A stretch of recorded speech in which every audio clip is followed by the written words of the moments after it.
ગોધરાથી સિમલિયા વાયા ગદકપુર, તાજપુર, છીપા, મંગળાપુરા નવીન બસ શરૂ થતાં પંથકમાં ગામો અને વિદ્યાર્થીઓમાં આનંદ છવાયો.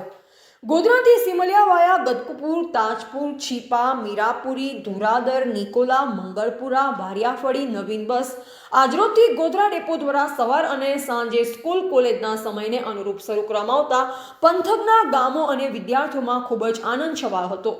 દેશની આઝાદી બાદ પ્રથમ વખત આ રૂટના ગામોને જોડતી બસ સેવાનો પ્રારંભ થયો છે.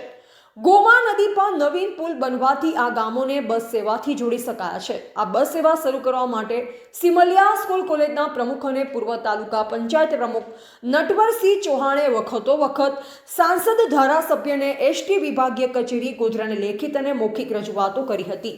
આજરોજથી આ રૂટ પર બસ સેવા શરૂ થતાં તેઓએ સાંસદ ધારાસભ્ય અને એસટી તંત્ર પ્રતિ આભાર વ્યક્ત કર્યો. તેઓના અધ્યક્ષસ્થાને આજરોજ શાળા કોલેજનો સ્ટાફ, વિદ્યાર્થીઓ, ગ્રામજનો, અગ્રણીઓ, ભગવાનસિંહ ઠાકોર, કરણસિંહ ઠાકોર વગેરેની ઉપસ્થિતિમાં ઢોલ શરણાઈ વગાડી બસ અને ડ્રાઈવર કંડક્ટરને કુમકુમ તિલક કરી, ફૂલોની માળા પહેરાવી અને શ્રીફળ વધેરી બસનું ખૂબ જ આનંદ અને ઉલ્લાસપૂર્વક સ્વાગત કરવામાં આવ્યું હતું.